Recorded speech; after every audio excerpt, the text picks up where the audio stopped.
Alright, let's see how long until my heater turns back on. Hi YouTube, it's Kathy. It's probably a little bit hard to tell with the sunglasses on.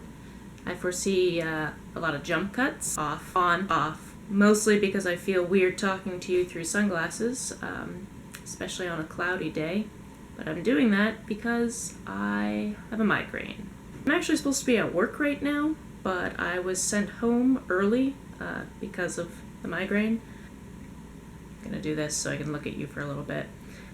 I actually started my day out really well. Today was supposed to be a really good day. I got up in the morning, I had a nice shower, I had a nice breakfast, I watched some women creators on YouTube, which is what I generally do on a Monday morning, and then I went off my way to work, and while I was standing at the bus stop, I started to get a little bit of a headache. By the time I got on the bus, I had to dry swallow a couple of pills, which is my least favorite way to take pills.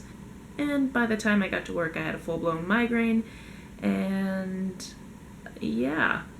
About 35 minutes into my shift, I informed my supervisor that if I had to stay much longer in the beeping sounds and the lights and the having to lift things up, I might vomit on a customer, so I came home.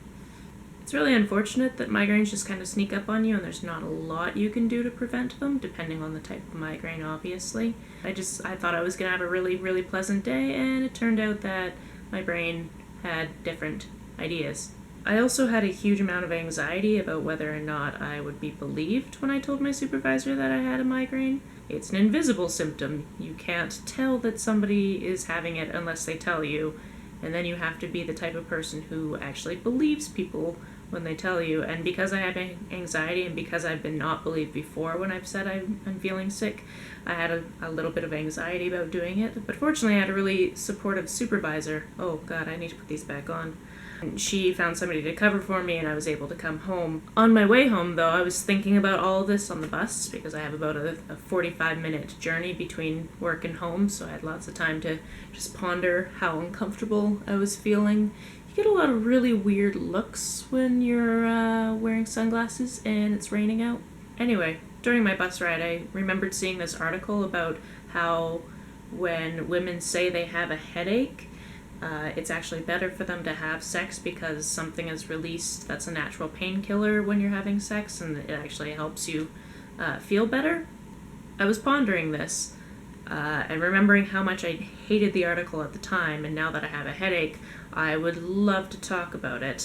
I don't remember when I read it or when I saw it, so I probably won't be able to find a link for the doobly-doo, but if I find it, I'll put it down there. One of the things I wanted to point out about this whole, she might be faking a headache thing is it's a really wide trope that I don't really like. There's a possibility that if someone is saying that they have a headache because they don't want to have sex, that they've tried in the past to openly communicate that they're not interested in sex at that point, and that's been shot down. And I find that the I have a headache situation is kind of the equivalent of when somebody is hitting on you at a bar and they won't leave you alone until you say something to the effect of, I have a boyfriend. And then once you've been claimed by somebody else, then they're like, oh, sorry, yeah, I didn't know, that's fine.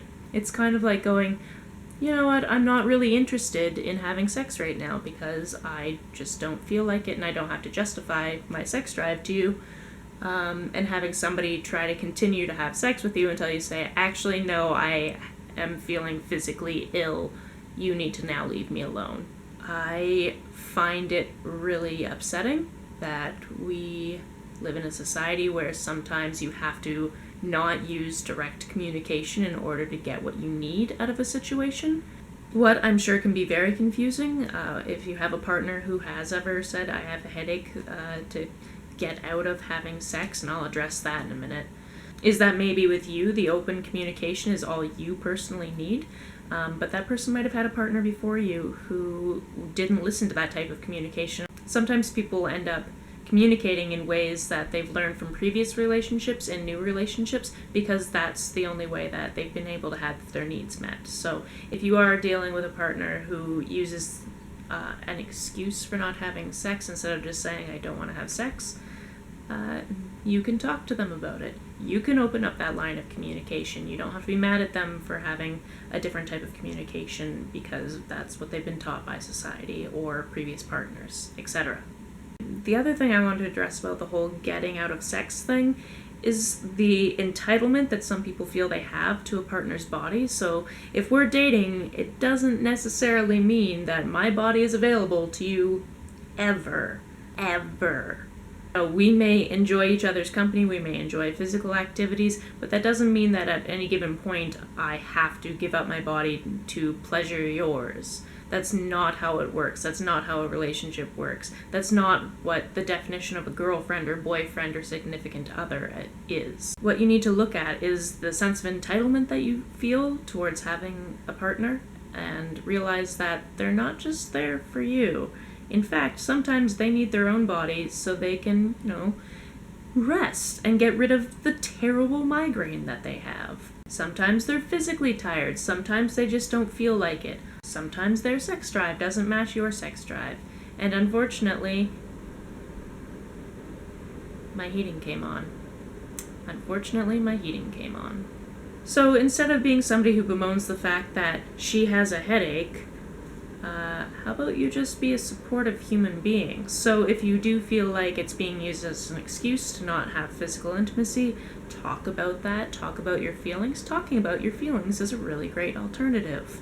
Another important aspect is just being supportive and taking care of your partner. Sometimes that means just leaving them alone. That's what they need. Sometimes that means making them a cup of tea, making sure the lights are low, and making sure that you don't make too much noise. It all depends on the situation. It all depends on what's going on with the person in your life. Basically, I'm just saying, just be nice to people. Just because they don't have physical symptoms that you can attribute to a given problem that you understand doesn't mean that there's not something there. Seriously, blooper reel of burping. I want that to be a thing. So that's all I have to say at the moment. I'm going to turn off this light and put my sunglasses back on, but again, I just kind of wanted to connect with the camera. It seems really weird being on the other side of sunglasses when I'm trying to talk to you. Leave a comment below with what really helps you when you have a headache, and give this video a like if you liked it, share it if you would like to. You can also subscribe if you haven't already done that, and I hope you have a really good day that is migraine free, and I hope the next time I talk to you, I am also migraine free. And I will hopefully see you when I am feeling much better.